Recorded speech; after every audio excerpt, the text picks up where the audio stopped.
Suasana bulan suci Ramadan di kota mayoritas non-muslim.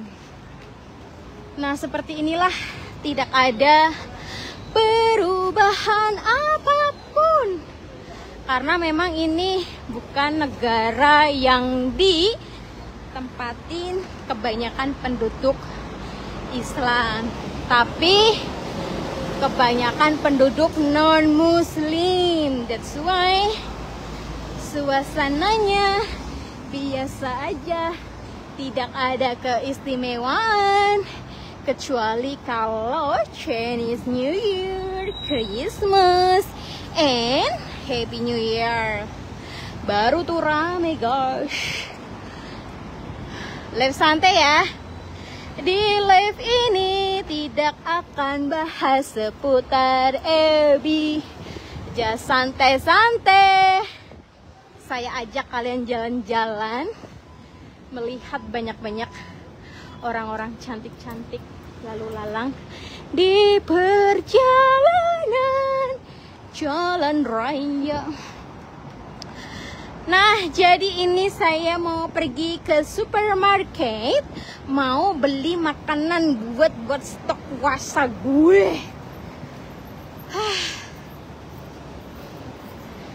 Mengapa kini ku rasakan macet guys? Alhamdulillah banget, sumpah. Ini nggak terlalu dingin banget, jadi kayak ini udah mau ini ya, beda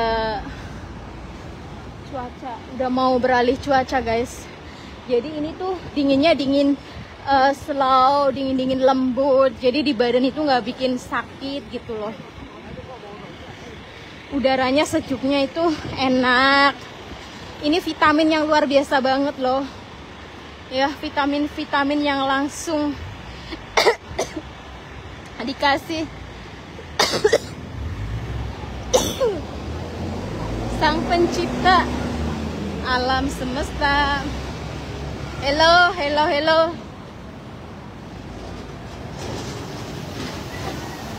Dulu kau berjanji takkan pernah mengingkari hawa.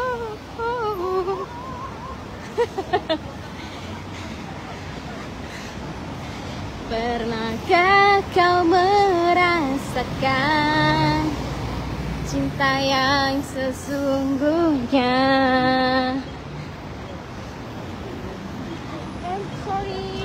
Sorry. Apa kau melihat dan mendengar tangis kehilangan?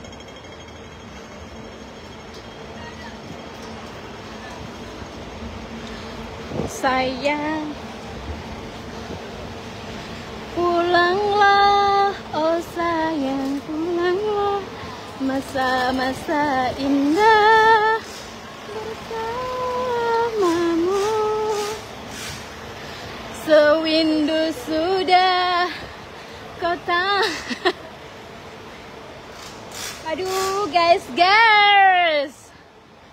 Oke, kalian tahu nggak ini ngantri apa? Ngantri ayam. Rame terus ini ya. Biarkan ku tetap bersama dirimu dalam suka dan duka.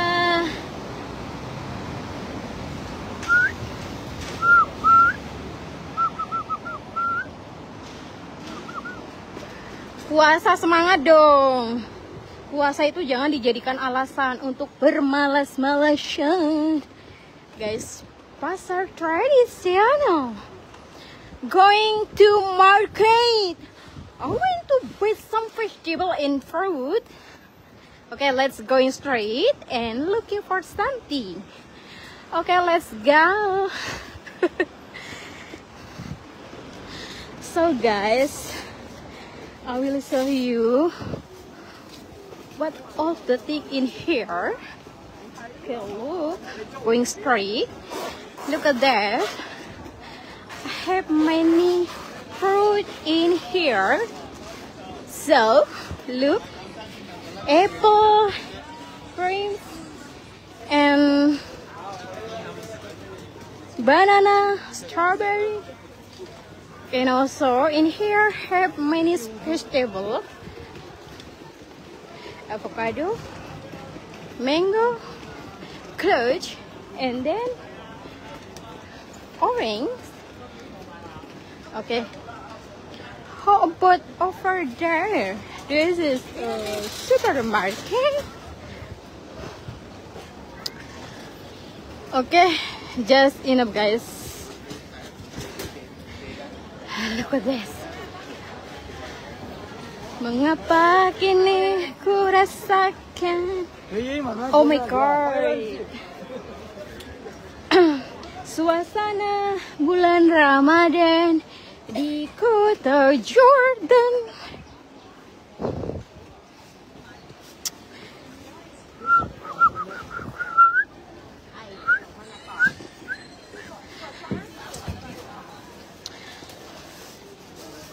First of all, I want to say about this market in Jordan City. You know, all the thing in here very cheapest. Another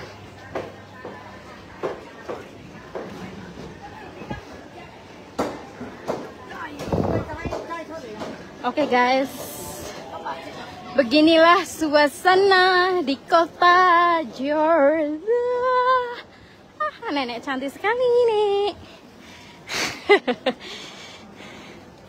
I'm so lonely, broken in you.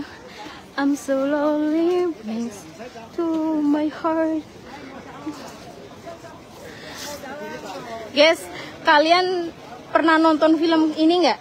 Amigos, yang nyanyiannya kayak gini. Nggak tahu, salah kayaknya deh. Nadanya kayak gini sih. Aku nggak tahu artinya.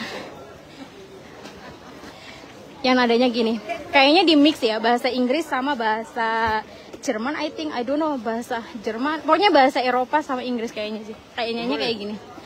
I went to Pesona, we'll get together,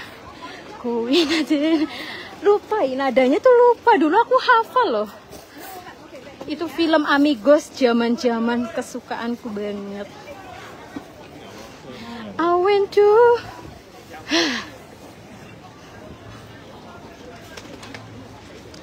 okay, let's going to supermarket. I want to buy some maybe fruit or vegetable. I don't know. So let's. Okay guys, bye bye. Thank you, thank you. Ini aku live. Oh belum, bentar lagi ya. Nah inilah, kalian tahu gak sih? Ini adalah pasar Jordan dan saya kesini mau beli barang-barang stok makananku di apartemen habis. Salah satunya sayuran, buah-buahan, stoknya habis. Jadi saya tuh pergi ke pasar belanja itu 1 minggu sekali. Buat saya sendiri guys ya, di apartemen buat saya makan sendiri, masak sendiri, apa sendiri. Dan ini Kak Ica nggak capek ya jalan jauh puasa? Ya enggak lah, kayak gini doang. Kayak gini nggak capek. Justru kalau puasa nih, kalau puasa cuma nanya tidur, tidur, tidur, duduk, malah yang ada imun kita malah turun. Itulah kenapa pentingnya gitu aktivitas kita tuh, body ya, badan kita tuh harus ada aktivitas guys. Entah lari, entah jalan, entah ngoceh-ngoceh, sehingga imun kita naik dan tidak mudah jatuh sakit. Apalagi kalau pas ada COVID-19 ya, virus-virus kayak gitu, itu diusahakan loh. Diusahakan badan kita harus ada gerak gitu. Nah jadi itu yang kadang-kadang sering terkena penyakit, keserang penyakit atau kena virus-virus kayak gitu ya karena kurang banyak gerak gitu ya. Jadi kalau kita ada aktivitas itu justru otot-otot kita nggak mudah ini. Udah dulu ya guys, kamu selapar apapun ya, Nih Kalala, kamu selapar apapun, selemes apapun, coba kamu keluar jalan-jalan pasti imunnya naik. Rasa laparnya akan hilang, rasa lelahnya akan hilang. Sungguh ku tak berdaya, kasih. Aku tuh paling suka banget, kalian nggak tahu nggak sih? Aku tuh kalau live di YouTube itu yang nonton banyak banget, mau 100 orang. Pokoknya aku suka live di YouTube ya. Itulah kenapa aku betah di YouTube daripada di Facebook. Karena di Facebook itu biasanya orang-orang yang mau hadir di live itu orang-orang yang mau hadir di live itu, maksudnya gini, kalau di Facebook, kenapa sih aku tuh kayak nggak betah banget di Facebook? Ya karena di Facebook itu mayoritas tuh mereka semua konten-konten kreator, terkhusus orang-orang yang baru terjun jadi konten kreator itu, ini yang dipentingkan hanya semata-mata semua kejujur, interaksi sana sini, apa di padang-padang, maunya intinya apa ya, segala sesuatu tuh kejujur. Kalau nggak komennya pagi, siang, sore. Aduh, aneh sih.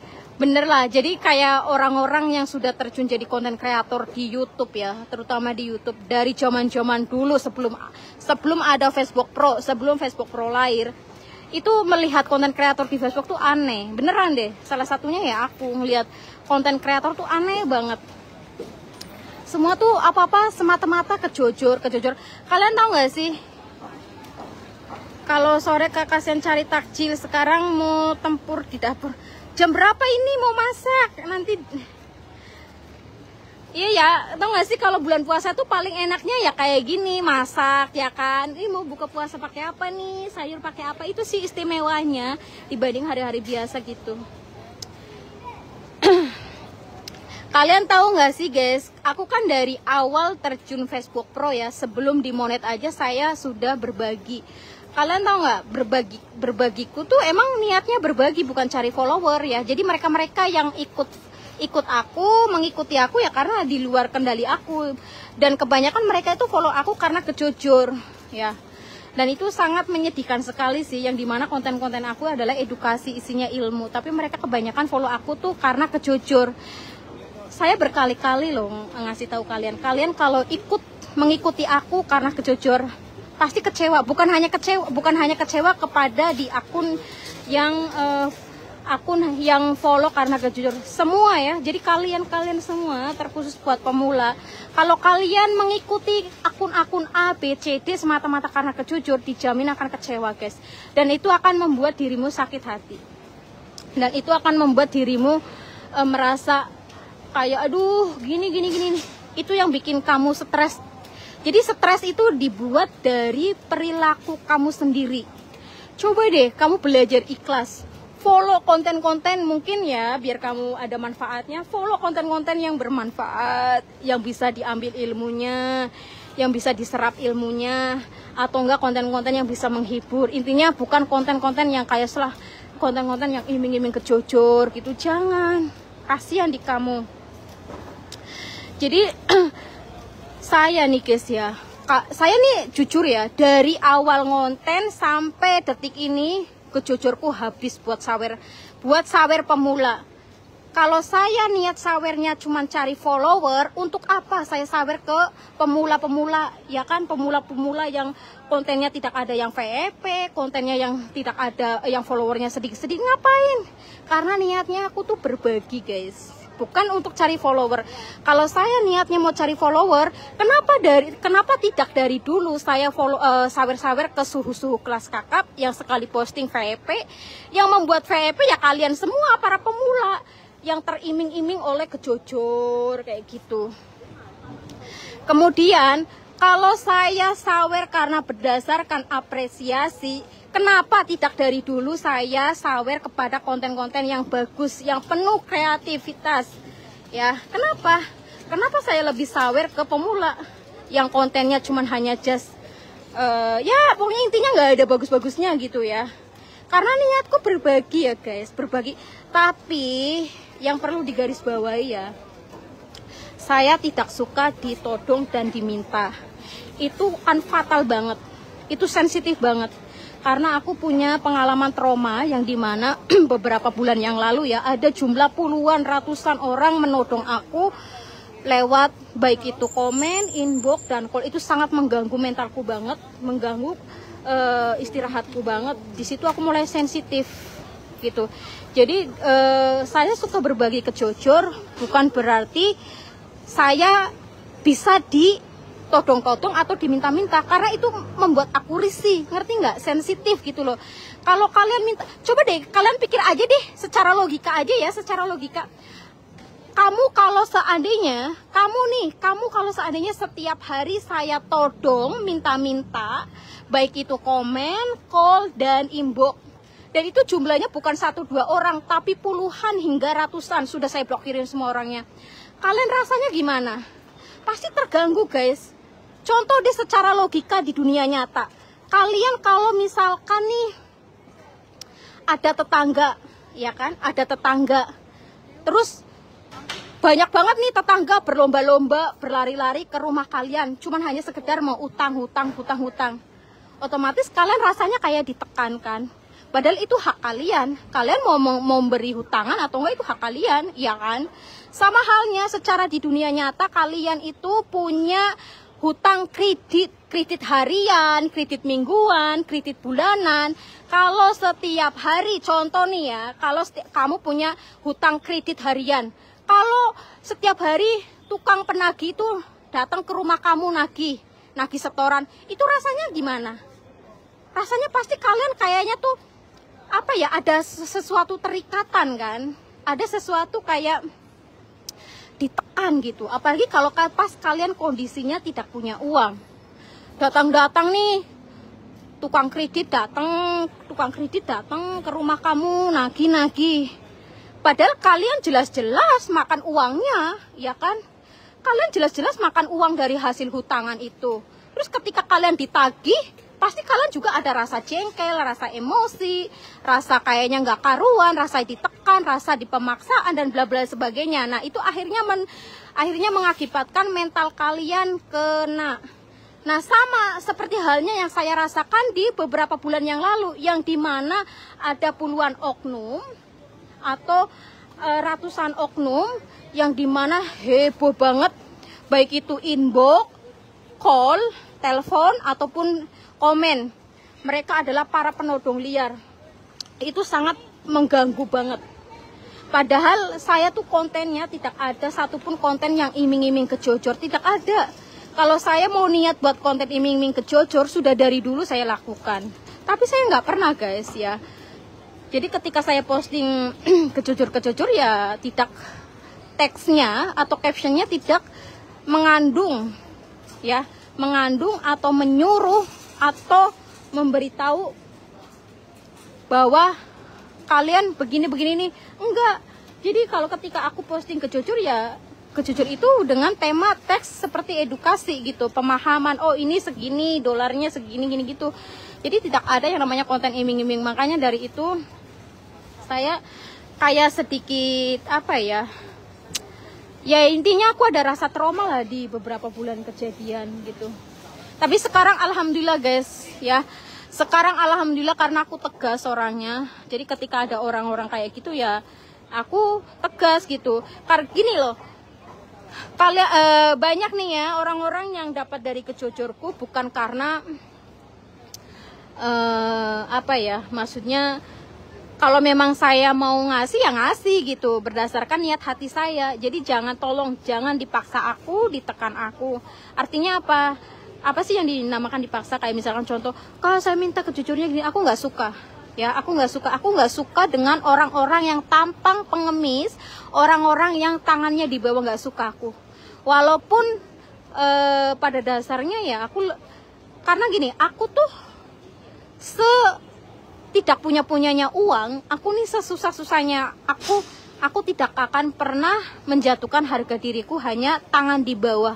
Lebih baik saya menahan lapar, lebih baik saya berjuang kerja mati-matian, asalkan saya mendapatkan hasil dari usaha keringat aku, bukan menghasilkan dari tangan di bawah, enggak guys.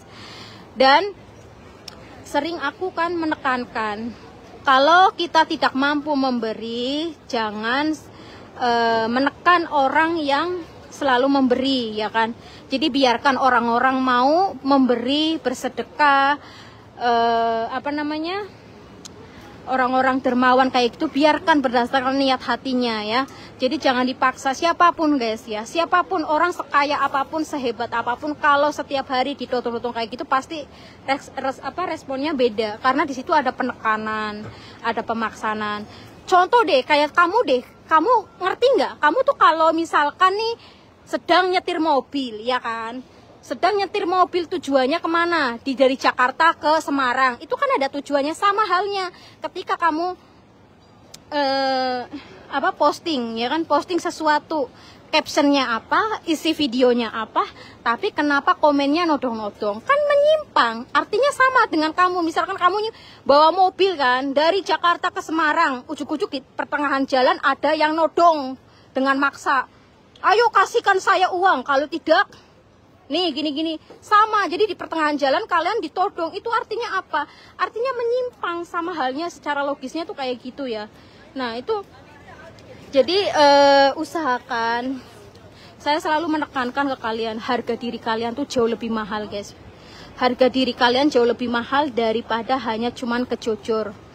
Oke, silakan, aku dari dulu tuh mempersilakan kalian ya, silakan todong konten-konten yang iming-iming kejujur, silakan todong ya. Tapi ketika ada orang posting kejujur tapi captionnya atau isi videonya tidak mengiming-iming, maka jangan ditodong gitu loh ya.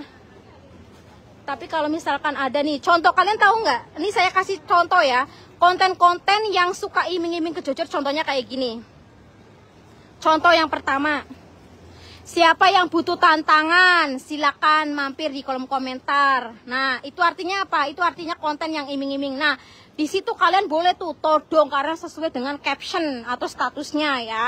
Kemudian konten iming-iming kedua, pemula mana nih suaranya, sini mampir, nanti saya akan kasih naga mangap. Nah, itu namanya konten iming-iming, silakan todong tuh ya. Nah, konten iming-iming yang ketiga nih, kontennya kayak gini. Biar kalian jangkauannya luas, sini mampir.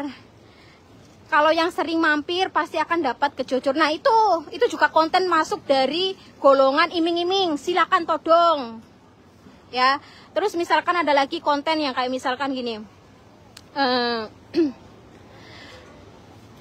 Siapa yang pengen dapat naga atau siapa yang dapat kejujur, pengen dapat kejujur, sini mampir. Nah, itu juga konten iming-iming. Silakan konten-konten yang kayak gitu kalian todong, karena apa? Sesuai dengan caption ya. Silakan todong. Kalau misalkan mereka marah, ya tentu mereka nggak boleh marah dong. Karena apa? Isi caption atau teksnya aja juga iming-iming gitu. Ngerti ya guys? Jadi ketika mau menodong atau minta-minta, dilihat dulu captionnya ya, dilihat dulu captionnya, dilihat dulu statusnya ya, gitu loh. Karena tidak semua orang peka dan tidak semua orang yang tidak peka. Artinya gini, kayak aku ya, aku nih tipe orang yang peka guys. Aku tipe orang yang peka. Jadi saya tidak bisa ada berita-berita ataupun komen-komen yang emang kalau dibaca menyakitkan. Dan ada juga tipe orang yang tidak peka. Nah, tipe orang yang tidak peka itu artinya apa? Cuek. Ketika kamu mau komen kayak apapun juga cuek. Tapi itu tidak menjamin bahwa dia cuek. Pasti di posisi lain juga pasti ada rasa sakit hati, ya kan? Gitu sih. Jadi nah, jadi mereka-mereka yang dapat kejujurku adalah mereka-mereka yang ikhlas, ya, tahu caranya yang interaksi yang baik dan benar. Nah, kalau misalkan sudah rezekinya, pasti hati aku terketuk. Intinya apa? Aku dari dulu menekankan, biarkan saya sawer, biarkan saya berbagi berdasarkan niat hati saya. Jadi apa? Biar kalian yang nerima juga berkah, akunya juga berkah. Tapi kalau misalkan memberi tanpa memberi didasari karena dipaksa, ditodong, itu jatuhnya emosi, tidak akan berkah gitu loh. Kayak gitu ya guys. Aku jadi orang nggak munafik guys. Aku jadi orang nggak munafik. Aku ngomong apa adanya, depan belakang sama. Jadi makanya ketika orang yang mentalnya nggak kuat, ya mentalnya yang nggak kuat, pasti kalau berhadapan sama saya lebih ke sakit hatinya, lebih ke sindirnya, lebih ke apa ya. Intinya aku jadi orang tidak mau munafik, yang ibaratnya di depan baik, di belakang ngoceh-ngoceh. Enggak, aku depan belakang sama. Nah dari situlah aku bisa melihat mana-mana orang yang tulus, yang ikhlas. Nah gitu guys. Karena saya nih kalau nolong orang juga totalitas, tapi sekali menjatuhkan orang juga totalitas. Ingat ya. Jadi bukan berarti orang baik ya, bukan berarti orang baik itu adalah bodoh, bukan. Lalu ketika orang baik dikira bodoh terus dimanfaatin kebaikannya. No. Orang baik itu biasanya sekali dikecewain, dia akan mengamati orang ini, oh seperti ini, seperti itu. Nanti akan ada masanya, ada waktunya ya menjatuhkan orang itu sejatuh-jatuhnya, sebagaimana orang itu telah mengecewakan kebaikan dan memanfaatkan kebaikan. Seperti itu ya guys. Jadi tidak semua orang baik itu adalah bodoh, dan tidak semua orang baik itu mau dimanfaatin. Orang baik diem tapi mengamati ya. Apalagi orang-orang yang kalian hadapi itu bukan orang-orang yang ibaratnya cuman hanya tinggal sekitar area situ aja ya. Seperti kayak saya, contoh, saya udah pernah tinggal di beberapa negara, dan di luar negeri juga saya sering berhadapan yang namanya dengan polisi apa segala macam. Jadi bagi aku, kalau cuman hanya ibaratnya mengamatin hal-hal seperti itu, nggak terlalu ini banget guys. Jadi bukan berarti orang baik, bukan berarti bodoh. Orang baik dimanfaatin terus diem bukan berarti orang bodoh ya. Itu aja sih. Jadi inget ya, hargai sesama manusia, perasaan hati itu hargai. Jangan sampai jari kita menyakitkan atau ucapan kita menyakitkan. Karena apa? Karena kita tuh nggak tahu ya, orang yang kita sakiti di belakangnya itu akan berbuat apa. Kita nggak tahu, makanya terjadi hal-hal pembunuhan, pemerkosaan, perampokan ya. Karena kita nggak tahu isi hati dan pikiran orang gitu. Makanya gini ya, aku nih hidup di dunia aja lurus-lurus guys. Lurus-lurus aja banyak yang mengusik, lurus-lurus aja banyak yang menzolimi. Bagaimana dengan hidup aku yang kayak brutal, barbar kayak gitu, ya kan? Itu aja sih guys. Oke. Jadi ngoceh deh, aku kalau udah ngoceh nggak ada habisnya guys. Oke, bye.